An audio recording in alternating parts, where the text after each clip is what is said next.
میرے رسول پاک سید عالم صلی اللہ علیہ وسلم نے جو معیار عزت قرار دیا ہے وہ تقوی ہے۔ قرآن مجید نے جو معیار عزت قرار دیا ہے وہ نہ کسی بڑے کا بیٹا ہونا، نہ کسی اعلیٰ نسل خاندان سے ہونا، یہ بھی وقار کی علامتیں ہیں، لیکن قرآن مجید نے کہا کہ ان اکرمکم عند اللہ اتقاکم، فرمایا اللہ کے نزدیک اس کی عزت زیادہ ہے جو اللہ سے زیادہ ڈرتا ہے۔ اور متقی نماز پڑھنے والے کو نہیں کہتے، متقی روزہ رکھنے والے کو نہیں کہتے، متقی حج کرنے والے کو نہیں کہتے، یہ بھی یاد رکھیں۔ متقی پرہیزگار اس شخص کو نہیں کہتے جو صدقات و خیرات زیادہ کرتا ہے، متقی پرہیزگار اس کو کہا جاتا ہے جو گناہوں سے بچتا ہے، جو غلطی نہیں کرتا وہ پرہیزگار ہے، جو گناہ سے حد الامکان کوشش کرتا ہے بچنے کی وہ پرہیزگار ہے۔ قرآن مجید نے کہا کہ اللہ کی نظر میں اس کی عزت ہے جو زیادہ پرہیزگار ہے، جو اللہ سے زیادہ۔ حضرت عبداللہ ابن مسعود رضی اللہ تعالیٰ عنہ سے کسی نے پوچھا تھا حضرت جی بڑا عالم کون ہوتا ہے، بڑا عالم کون ہوتا ہے؟ تو آپ فرمانے لگے زیادہ باتیں کرنے کا نام علم نہیں۔ کہا حضور پھر علم کس بات کا نام ہے؟ فرمایا جو اللہ سے زیادہ ڈرتا ہے وہ بڑا عالم ہے، اس لیے کہ قرآن مجید نے کہا انما یخشی اللہ من عبادہ العلماء، اللہ سے اللہ کے وہ بندے ڈرتے ہیں جنہیں اللہ نے علم عطا فرمایا ہے، وہ ڈرتے ہیں۔ تو عزت کا پہلا معیار، ہم سمجھتے ہیں بڑی گاڑی، نوکر چاکر، آنا جانا، یہ سارے باعث عزت ہیں۔ قرآن مجید نے کہا نہیں، تو اگر سمجھتا ہے نا میں وہ نواب خاندان سے ہوں، چودھری ہوں، تو میں باعث عزت ہوں۔ حضرت بایزید بسطامی کے پڑوس میں یہودیوں کا پیشوا رہتا تھا، آپ کی مخالفت کرتا، ساری زندگی اس نے مخالفت کی، یہودی اسے بڑا مانتے تھے، اس سے کوئی غلطی ہو گئی سارے اسے چھوڑ گئے، پہلے رئیس اعظم ہوتا تھا پھر غریب ہو گیا۔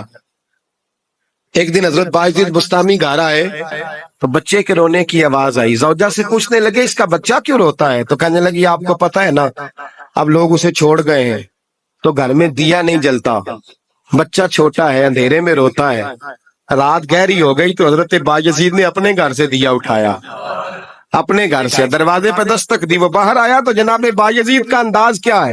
اس نے مخالفت کی زندگی بھر، انداز کیا ہے؟ باہر آتے ہی نا آپ فوراً اس کو بولنے نہیں دیا، کہنے لگے او بھائی سن لے، میں پہلے بھی آ سکتا تھا، دیر سے اس لیے آیا ہوں کہ گلیاں سنسان ہو جائیں، لوگ سو جائیں، تجھے اور مجھے کوئی نہیں دیکھ رہا ہے کہ میں ہوں دوسرا تو ہے، اور تو مجھے اچھی طرح جانتا ہے بایزید وہ نہیں کہ جو نیکی کرے گا اور دنیا کو بتائے گا، میں تیرا راز بھی رکھوں گا، اور بچے تو معصوم ہوتے ہیں نا، فرمایا میرے بڑے ہو گئے تیرے چھوٹے ہیں، یہ پکڑ لے دیا گھر میں لے جا، اور میرا وعدہ ہے کسی کو ساری زندگی اس نے مخالفت کی۔ وہ شخص کہتا ہے مجھے بولنے کا موقع ہی نہ دیا، دیا دے کے چلے گئے۔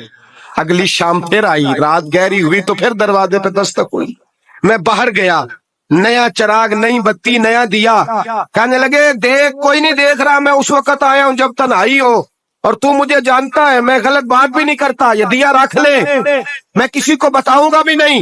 کہتے چلے گئے۔ تیسرا دن آیا تو وہ یہودی کہتا ہے میرے صبر کا بندھن ٹوٹ گیا، میں ٹوٹ گیا، ان کی نیکی نے مجھے خرید لیا، ان کے معاف کرنے نے ان کی عزت میرے دل میری روح میں بڑھا دی۔ کہتے ہیں جب دروازے پہ دستک دی میں باہر آیا، انہوں نے دیا تھمایا، کہنے لگے دیکھ بھی کوئی نہیں رہا، اور تو مجھے جانتا ہے میں مصطفیٰ کا غلام ہوں، میں جھوٹ بھی نہیں بولتا، میں بتاؤں گا بھی نہیں، تیرا راز رکھوں گا۔ کہتے ہیں انہوں نے دیا تو اس یہودی پیشوا نے شور مچانا شروع کیا، کہنے لگا مسلمانوں باہر نکلو، یہودیوں باہر آؤ، عیسائیوں باہر آؤ، شور مچ گیا، لوگ چھتوں پہ چڑھ گئے، کیا ہوا کیا ہوا؟ کہنے لگا یہ بایزید ہے، میں یہودیوں کا پیشوا ہوں، میں نے ساری زندگی جھوٹے الزام لگائے، ساری زندگی اس کو بدنام کرنے کا ہر حربہ استعمال کیا، جو مجھ سے بن سکتا تھا میں نے کیا، پر یہ عجیب شخص ہے، یہ پرسوں بھی مجھے دیا دے گیا ہے، آج بھی دے گیا ہے، کل بھی دے گیا ہے، میں ساری زندگی اسے رلاتا رہا، اور اس نے میرا چھوٹا سا بچہ بھی میرے بچے کا رونا بھی اس سے برداشت نہیں ہوا۔ میں تم سب کو گواہ بنا کے کہتا ہوں میں جھوٹا ہوں، بایزید سچے ہیں، ان کا مذہب بھی سچا ہے، قرآن بھی سچا ہے، اسلام بھی سچا ہے، اور جس مصطفیٰ کا یہ کلمہ پڑھتے ہیں وہ محبوب بھی بڑا سچا ہے، یہ سچے دین کے ماننے والے ہیں۔ کہنے لگے میں تمہیں گواہ بنا کے مصطفیٰ کا کلمہ پڑھتا ہوں اور تمہیں بتاتا ہوں کہ آؤ سارے در رسول پہ جھک جائیں۔ بھائی یاد رکھیں، سمجھیں، غور کریں، عزت درگزر سے، اب اس پر میں زیادہ بات نہیں کر سکتا، عزت درگزر سے ملے گی۔ ایک تو آپ کو عزت عاجزی سے ملے گی، تقوی سے ملے گی، عزت درگزر سے ملے گی، عزت قناعت سے ملے گی، عزت کم بولنے سے ملے گی۔ اور اگر زیادہ عزت لینی ہے اور عزت اتنی لینی ہے کہ چھا جاؤ دنیا میں، اگر چھا جانے کا شوق ہو نا تو پھر رب فرماتا ہے میرے مصطفیٰ کی غلامی کر لو، پھر میرے نبی کی ہو جاؤ۔ قل ان کنتم تحبون اللہ فاتبعونی یحببکم اللہ، فرمایا تم میرے نبی کے ہو جاؤ، دنیا بھی تمہاری اور دنیا بنانے والا خدا بھی تمہارا ہو جائے گا۔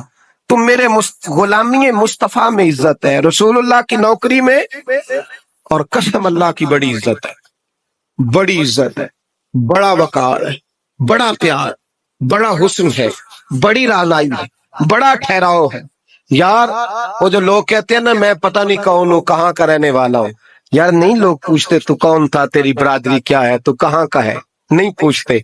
تیرے لبوں پہ اگر ذکر مصطفیٰ ہے تو دنیا تیری غلام ہے، اگر تو حضور کا ہے تو پھر سارے دامن مصطفیٰ سے جو بھی لپٹا وہ یگانہ ہو گیا، اور جس کے حضور ہو گئے اس کا زمانہ ہو گیا، جس کے حضور ہو گئے اس کا، اقبال کہتے ہیں قوت عشق سے ہر پست کو بالا کر دے اور دہر میں اس میں محمد سے اجالا کر دے، اور کی محمد سے وفا تو نے تو ہم تیرے، کی محمد سے وفا تو نے تو ہم تیرے، یہ جہاں چیز ہے کیا لوح و قلم تیرے۔ رسول اللہ کی غلامی عزت دیتی ہے، نبی پاک کی نوکری، اللہ کرے آپ بول پڑے آمین کہنا، نبی پاک کی غلامی عزت دے، حضور کی غلامی۔ یار بندہ بالکل بے عمل ہونا، بالکل تو میری طرح داڑھی رکھ کے پگڑی باندھ کے بس میں بھی چڑھ جائے تو کئی لوگ سیٹیں خالی کر دیتے ہیں، کہتے ہیں بزرگوں یہاں آ جائیں، حضرت جی یہاں آ جائیں، تو پھر عزت کس چیز کی ہوئی؟ سنت مصطفیٰ کی ہوئی نا، پھر عزت نبی پاک کی سنت کی ہوئی نا، وقار کی ہوئی نا۔ ایک صاحب، ایک بچے نے داڑھی رکھ لی تو مجھے آ کے کہنے لگے حضرت جی لوگ بڑے بڑے لقب دینے لگے ہیں۔ میں نے کہا کیا؟ کوئی کہتا ہے حضرت صاحب، کوئی کہتا ہے قاری صاحب، کوئی کہتا ہے حافظ صاحب، کوئی کہتا ہے علامہ صاحب۔ تو میں نے کہا تیری موج نہیں بن گئی، 4 سالوں میں حفظ ہوتا ہے، تجھے مفت کا لقب مل گیا ہے، عرص نظامی 8 سال میں ہوتا ہے، مفت کا علامہ بن گیا ہے، تجھے وقار نہیں دے دیا اللہ تعالیٰ نے، عزت۔ میرے اعلیٰ حضرت فرماتے ہیں عزت در رسول پہ ہے، عزت حضور کی۔ اور اعلیٰ حضرت نے ایک بات لکھی ہے بڑی قیمتی، اور میں نا جب کبھی پریشان ہوتا ہوں نا تو میں یہ والی بات کھول کے پڑھتا ہوں، اعلیٰ حضرت آتی ہے، ڈھارس توانائی دیتی ہے، پورا مضمون باندھا ہے۔ اعلیٰ حضرت کہتے ہیں بیروپیہ تھا مداری، روپ بدل بدل کے دکھایا کرتا تھا، بادشاہوں سے انعام لیتا تھا۔ ایک دن اورنگزیب عالمگیر کے پاس آ گیا، کہنے لگا میں روپ بدلوں گا، اگر آپ پہچان نہ سکے تو میں انعام لوں گا۔ آپ نے فرمایا میں کوئی ایسے ویسا بادشاہ نہیں، کہا مجھے دھوکہ دینا مشکل ہے، کہا نہیں میں روپ بدلوں گا۔ حضرت اورنگزیب عالمگیر بڑے نیک بادشاہ گزرے، بڑے پرہیزگار آدمی، وہ بیروپیہ کہنے لگا میں روپ بدلوں گا، آپ نہیں پہچان سکیں گے۔ فرمایا چل جتنا تیرے اندر زور ہے لگا لے۔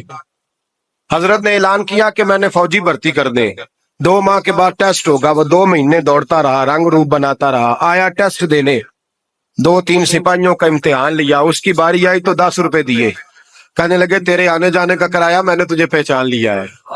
کچھ دنوں کے بعد جانے لگے سفر پر تو بھکاری آ گئے خیرات مانگنے، اس نے بھی سارے منہ پر سیاہی مال لی، کپڑے پھاڑ لیے، سر کے بال منڈا لیے، بویں تک کٹا لی، بدرنگ ہو کے آیا، کاسا آگے کیا تو حضرت نے 10 روپے ڈالے، کہنے لگے تیرے آنے جانے کا کرایہ میں نے پہچان لیا ہے۔ کچھ دن گزرے تو ٹیچر کی ضرورت تھی، اس نے مونچھیں بڑی کر لی، داڑھی نکلی لگا لی، سر پہ جنا کیپ پہن لی، ایک شیروانی لے لی اور ہاتھ میں چھڑی پکڑ کے آیا، کہنے لگا میں استاد ہوں، 2-4 بندوں کا امتحان لیا، اس کی باری آئی تو 5 روپے دیے، 10 روپے دیے، کا تیرا کرایہ میں نے پہچان لیا۔ 2 سال گزر گئے، وہ جب بھی آتا حضرت پہچان لیتے۔ ایک دن سفر پہ جا رہے تھے، بہت بڑا لشکر تھا، جہاد کرنے جا رہے تھے اورنگزیب عالمگیر، تو دیکھا ایک پہاڑی ہے، پہاڑی پہ لوگ جا بھی رہے ہیں آ بھی رہے۔ اورنگزیب عالمگیر پوچھنے لگے یہاں کیا ہے؟ کہنے لگے ایک بابا جی بیٹھے ہیں دعا کرتے ہیں، اللہ کے نیک بندے ہیں۔ اورنگزیب کہنے لگے یار پرانے لوگ سارے ہی اللہ والوں کو مانتے، یہ بھی مصیبت آئی ہے جتنی نہیں آئی ہے، سارے لوگ ہی مانتے۔ کہنے لگے ذرا میں دعا نہ کرا لوں، اچھے کام جا رہا ہوں۔